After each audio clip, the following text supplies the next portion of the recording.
रामकिशन के घर के आंगन में शादी की तैयारियां चल रही हैं।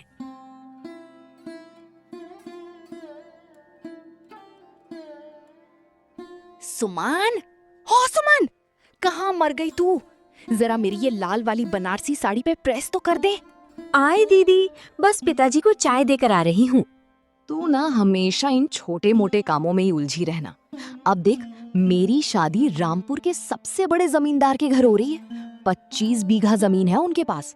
और तेरा क्या, शिवपुर के उस गरीब किसान मोहन के साथ ब्याह दिया पिताजी ने तुझे। दीदी, इंसान की पहचान उसकी जमीन जायदाद से नहीं, उसके दिल से होती है। मोहन जी बहुत मेहनती हैं और उनका परिवार बहुत नेक है। मुझे और क्या चाहिए? नेक? नेकी से पेट भरता है क्या? मेरे होने वाले पति कमलेश के पास खुद की बुलेट है। जब मैं उस पर बैठकर गांव में निकलूंगी ना, तो सबकी आंखें फटी रह जाएंगी। और तू उसी बैलगाड़ी में धक्के खाना। दीदी, मुझे बैलगाड़ी में कोई शर्म नहीं। आप खुश रहें अपनी बुलेट और हवेली में, मैं अपनी छोटी सी कुटिया में खुश रहूंगी। मेरी तो किस्मत ही राजयोग वाली है। बचपन से ही मैंने कहा था कि मैं महारानी की तरह रहूंगी। तूने कभी बड़े सपने देखे ही नहीं, इसीलिए तुझे वो फटे हाल परिवार मिल गया। क्या बातें हो रही हैं दोनों बहनों में? राधा बेटी, तू तैयार हो गई? हाँ पिताजी, मैं तो तैयार हूँ। बस ये देख रही थी कि मेरी ये सोने की चूड़ियाँ इस साड़ी के साथ जच रही हैं या नहीं। कमलेश जी के घर वालों ने खास तौर पर शहर से मंगवाई हैं मेरे लिए। बहुत सुंदर लग रही है तू। बस बेटी, ससुराल जा रही है, वहां सबका आदर करना। पैसा और रुतबा अपनी जगह है, पर इंसान का व्यवहार ही उसके काम आता है। पिताजी, आप मुझे मत सिखाइए। मैं जमींदार की बहू बनने जा रही हूँ। मुझे पता है कि वहाँ कैसे राज करना है। राज नहीं करना है बेटी, घर बसाना है। सास ससुर की सेवा करना, पति का सम्मान करना। माँ, मैं वहाँ नौकरानी बनने नहीं जा रही हूँ। मेरे घर में 3 नौकर लगे हैं। मैं तो हुक्म चलाऊंगी। और ये सब ज्ञान आप अपनी इस लाडली सुमन को दीजिए, जिसे दिन रात चूल्हा ही फूंकना है। माँ, आप चिंता मत करो। मैं और दीदी दोनों अपने अपने घर में खुश रहेंगे। दोनों बहनों की विदाई हो जाती है। राधा का ससुराल, रामपुर की बड़ी हवेली। बहू, ओ बहू, दिन चढ़ाया है, अभी तक महारानी के कमरे का दरवाजा नहीं खुला। राधा अपने कमरे से बाहर निकल आती है। अरे क्या है माँ जी, सुबह सुबह क्यों चिल्ला रही हैं? मेरे मायके में तो मैं 8 बजे तक सोती थी। तेरा मायका नहीं है, जमींदार हरी सिंह की हवेली है। यहाँ औरतें सूरज उगने से पहले उठकर घर का कामकाज देखती हैं। कामकाज देखने के लिए तो नौकर है ना घर में। रामू और चंपा किस लिए रखे हैं? नौकरों के भरोसे घर नहीं चलते बहू। और ये जो तूने मुंह पर पलट कर जवाब दिया है ना, ये दोबारा मत देना। जाकर कमलेश के लिए नाश्ता बना। मैं नहीं बनाऊंगी। चंपा को बोल दीजिए, मेरे हाथों में मेहंदी लगी है, खराब हो जाएगी। मेहंदी को चाटेगी क्या? मेरा बेटा खेत पर जाने वाला है और तू नखरे दिखा रही है। क्या हो रहा है माँ? सुबह सुबह ये कैसा शोर है? देख ले अपनी पत्नी के लक्षण। इसे नींद से फुर्सत नहीं है, कहती है नाश्ता नहीं बनाएगी। राधा, ये क्या तरीका है? माँ से ऐसे बात करते हैं? तो मैंने क्या गलत कहा? आपने शादी से पहले तो बड़े बड़े वादे किए थे कि मुझे कोई काम नहीं करना पड़ेगा। अब आपकी माँ मुझे नौकरानी समझ रही हैं। बकवास बंद करो। ये मेरा घर है और यहाँ मेरी माँ का हुक्म चलता है। चुपचाप जाके नाश्ता बनाओ, मुझे देर हो रही है। आप भी मुझ पर चिल्ला रहे हैं। मैं कोई मामूली घर की लड़की नहीं हूँ। अगर काम नहीं करना था तो अपने बाप के घर ही बैठी रहती। यहाँ आई हो तो घर के नियम मानने पड़ेंगे। राधा गुस्से में पैर पटकते हुए रसोई की तरफ जाती है। सुमन का ससुराल, शिवपुर का एक छोटा सा कच्चा पक्का घर। बहू, तूने इतनी सुबह उठकर सारा आंगन बुहार दिया? अरे तू तो अभी नई नवेली है, कुछ दिन आराम कर लेती। माँ जी, इसमें आराम कैसा? घर का काम करना तो मेरी जिम्मेदारी है। और वैसे भी सुबह की ताजी हवा में काम करने से मन खुश रहता है। जीती रह मेरी बच्ची, तेरा बाप सच कहता था, तू तो साक्षात लक्ष्मी है। माँ, मेरी चाय बन गई क्या? खेत पर जाना है, आज बुआई का काम शुरू करना है। जी, मैं अभी लाती हूँ। अरे सुमन, तुम क्यों तकलीफ कर रही हो? माँ को बोल देती। तुम्हारे हाथों में तो अभी तक शादी की मेहंदी रची है। आप भी कैसी बातें करते हैं? पत्नी हूँ आपकी, आपके लिए चाय नहीं बनाऊंगी तो किसके लिए बनाऊंगी? लीजिए, चाय पीजिए। मोहन चाय पीता है। चाय तो बहुत बढ़िया बनाई है तुमने, बिल्कुल वैसी ही जैसी मुझे पसंद है। आपको पसंद आई? बस मेरी मेहनत सफल हो गई। आप खेत से कब तक लौटेंगे? मैं दोपहर का खाना वहीं देने आ जाऊंगी।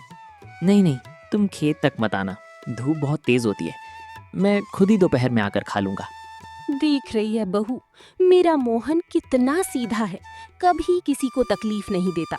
बस हमारे पास पैसे की थोड़ी कमी है, जमींदारों जैसी रईसी नहीं है। माँ जी, रईसी पैसों से नहीं, परिवार के प्यार से होती है। मुझे इस घर में जो सम्मान और प्यार मिल रहा है वो किसी हवेली में नहीं मिल सकता। भगवान तेरी जोड़ी सलामत रखे बहू, तूने तो आती ही इस घर को स्वर्ग बना दिया। 6 महीने बीत जाते हैं, दिवाली का त्योहार नजदीक है। राधा की हवेली में कलह मची है। कमलेश जी, मुझे दिवाली पर नई सोने की हार चाहिए। गांव के सुनार के पास एक बहुत सुंदर डिजाइन आया है। राधा, तुम्हें पता है इस बार फसल अच्छी नहीं हुई है, मंडी में भी घाटा लगा है। इस बार कोई जेवर वेवर नहीं आएगा। क्या मतलब नहीं आएगा? मेरी शादी की पहली दिवाली है, गांव की सारी औरतें मुझे देखने आएंगी। मैं क्या पुरानी ज्वेलरी पहनकर बैठूंगी? मेरी तो नाक कट जाएगी। तुम्हारी नाक कटती है तो कटे, मेरे पास फालतू पैसे नहीं है तुम्हारी नुमाइश के लिए। फालतू पैसे? जब अपनी बहन की शादी में लाखों रुपए पानी की तरह बहा रहे थे तब घाटा याद नहीं आया? अब मेरी बारी आई तो बहाने बना रहे हैं। जबान संभाल कर बात कर बहू, वो मेरी बेटी थी, उसका हक बनता था। तू तो इस घर में सिर्फ अपने शौक पूरे करने आई है। शौक पूरे करने नहीं आई हूँ माँ जी, मैं भी एक इज्जतदार घर की बेटी हूँ। इज्जतदार? तेरा बाप तो हमारे सामने हाथ जोड़े खड़ा रहता था। हमने तो तरस खाकर तुझे इस घर की बहू बना लिया, वरना तेरी क्या औकात थी हमारे घर में आने की? अच्छा, अब मेरी औकात निकाल रही हैं आप? मैं आज ही अपने मायके जा रही हूँ, वहाँ मेरी बहुत इज्जत है। जाना है तो जा, और जब तक तेरा ये घमंड नहीं टूटता तब तक वापस मत आना। राधा रोते हुए अपना सामान बांधती है और मायके चली जाती है। राम किशन का घर। अरे राधा, तू अचानक? और ये इतना सारा सामान? कमलेश कहाँ है? माँ, वो मुझे गांव के बाहर छोड़कर चले गए। उनके पास तो मेरे लिए समय ही नहीं है। क्या हुआ बेटी, सब ठीक तो है ना? तेरा चेहरा इतना उतरा हुआ क्यों है? कुछ ठीक नहीं है पिताजी, उस घर में मेरी कोई कद्र नहीं है। सास दिन भर ताने मारती है और पति मेरी एक बात नहीं सुनता। मैंने एक हार क्या मांग लिया, मुझे घर से निकाल दिया। हाय राम, ये कैसा अनर्थ हो गया? मैंने तो पहले ही कहा था कि ज्यादा अमीर घर में बेटी मत दो, वो हमें कीड़े मकोड़े समझेंगे। मेरी तो किस्मत ही फूट गई माँ, मैं तो वहाँ घुट घुट कर जी रही हूँ। तभी दरवाजे पर एक बैलगाड़ी रुकती है।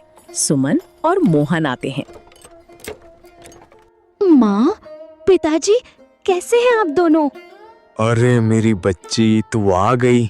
हम तो बहुत ठीक हैं। दामाद जी, आप कैसे हैं? आपके आशीर्वाद से सब बढ़िया है बाबूजी। इस बार खेत में फसल अच्छी हुई है तो सोचा दिवाली आपके साथ ही मना लें।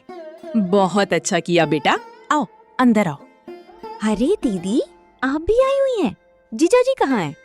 तुझे क्या करना है जानकर? वो बहुत बड़े आदमी हैं, उनके पास तेरी तरह फालतू समय नहीं है कि बैलगाड़ी में बैठकर गांव-गांव घूमते फिरे। दीदी, मैंने तो बस ऐसे ही पूछ लिया था, आप नाराज क्यों हो रही हैं? नमस्ते राधा जी, कैसे हैं कमलेश बाबू? ठीक हैं। और आप ये जो मेरे लिए लाइया बताशे लाए हैं ना, ये अपने पास ही रखिए। हमारे घर में तो दिवाली पर शहर से काजू बर्फी आती है। राधा, ये कैसी बात कर रही है तू? वो तेरा जीजा है, सम्मान से बात कर। सम्मान? किस बात का सम्मान माँ?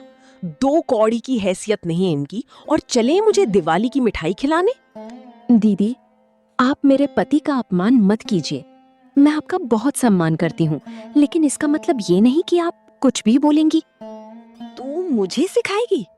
तो जो ये 200 रुपए की सूती साड़ी पहनकर आई है ना, ऐसी साड़ियां तो हमारे घर की नौकरानियां पहनती हैं। सुमन, रहने दो। राधा जी बड़े घर की हैं, उनकी सोच भी शायद पैसों तक ही सीमित है। बाबूजी, मैं जरा बाजार तक होके आता हूँ, कुछ सामान लाना है। मोहन चुपचाप वहां से चला जाता है। दीदी, आपको घमंड किस बात का है? अपनी दौलत का या अपनी उस हवेली का जहां से आपको रोते हुए यहाँ आना पड़ा? तू मुझ पर ताने मार रही है? ताने नहीं मार रही दीदी, सच कह रही हूँ। मैं जानती हूँ कि आप वहाँ खुश नहीं हैं। आपकी आंखें बता रही हैं कि आप रो कर आई हैं। पैसा सब कुछ नहीं होता दीदी। तू चुप कर, मेरी बराबरी करने की कोशिश मत कर। मैं आज भी तुझसे बेहतर हूँ। भगवान करे आप हमेशा बेहतर ही रहें दीदी।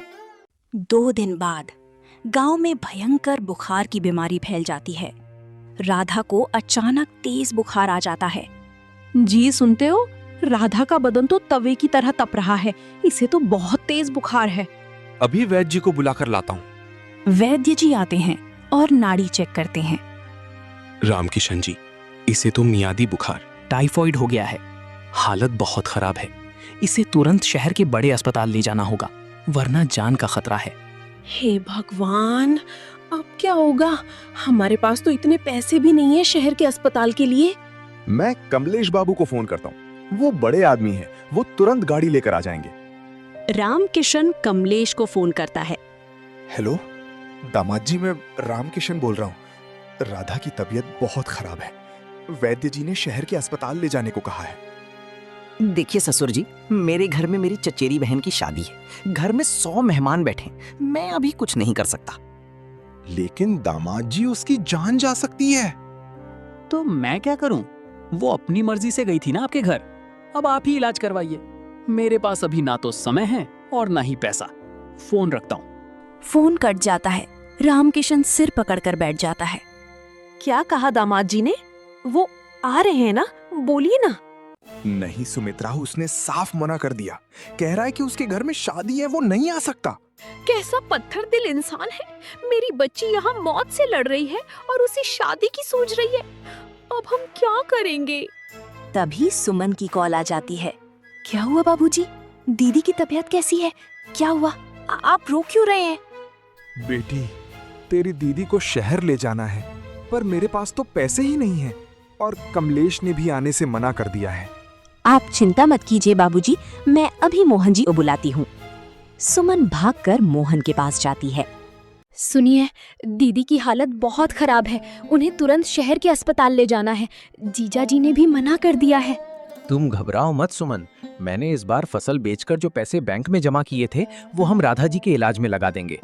लेकिन वो पैसे तो हमने अपने पक्के घर के लिए जोड़े थे ना। घर तो बाद में भी बन जाएगा सुमन। इंसान की जान से बढ़कर कोई घर नहीं होता। मैं अभी ट्रैक्टर का इंतजाम करता हूँ, तुम राधा जी को तैयार करो। मोहन तुरंत ट्रैक्टर लेकर आता है और राधा को शहर के अस्पताल ले जाता है। आपने इन्हें लाने में बहुत समझदारी की। अगर थोड़ी भी देर हो जाती तो इन्हें बचाना मुश्किल था। अब ये खतरे से बाहर हैं। भगवान का लाख लाख शुक्र है डॉक्टर साहब।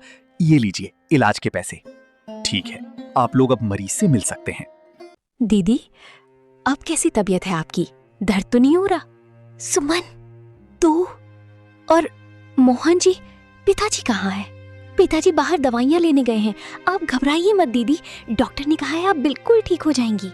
कमलेश आए थे मुझसे मिलने। दीदी, वो उन्हें कोई जरूरी काम था, इसलिए वो नहीं आ पाए। मुझसे झूठ मत बोल सुमन, मैं सब जानती हूँ। वो नहीं आए ना। राधा जी, आप अभी आराम कीजिए, इन सब बातों में मत पड़िए। आपका स्वास्थ्य सबसे जरूरी है। मुझे माफ कर दो मोहन जी, मैंने हमेशा आपका अपमान किया, आपकी गरीबी का मजाक उड़ाया, और आज उसी गरीबी की कमाई ने मेरी जान बचाई है। अरे राधा जी, आप ये क्या कह रही हैं? आप तो मेरी बड़ी बहन जैसी हैं। परिवार में कोई छोटा बड़ा नहीं होता।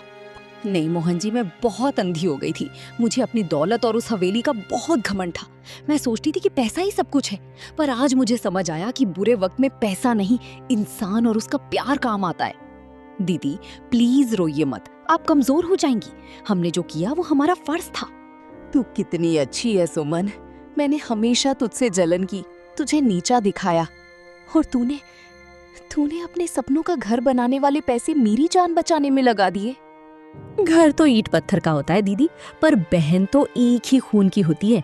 आपके बिना मैं उस पक्के घर में रहकर भी क्या खुश रह पाती। मुझे माफ कर दे मेरी छोटी बहन, मुझे मेरा सबक मिल गया है। मैंने हमेशा कांच के टुकड़ों को हीरा समझा और असली हीरे को मिट्टी समझा। मेरी बच्ची, अब कैसी है तू? ठीक हूँ पिताजी, पर आज मैं सिर्फ शरीर से नहीं, मन से भी ठीक हो गई हूँ।